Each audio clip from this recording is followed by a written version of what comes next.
I'm wandering around this old mountain village. Birds are singing all around me, and the air smells of fresh flowers and plants. Look over here. A gentle stream flows through the village, with a waterfall in the distance. Old adobe tile-roofed houses sit quietly all around. Is this kind of original mountain village life something you long for? Would you like to stay in a tiny mountain village like this for a while? Feel free to share your thoughts in the comments. I'm looking forward to your comments. Look at this little building right in front of me.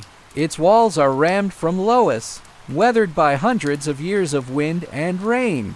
Every faded mark on the walls is a trace left by time, built with wooden frames and aged gray tiles, with no fancy decorations. It embodies the ancient wisdom of building with local materials.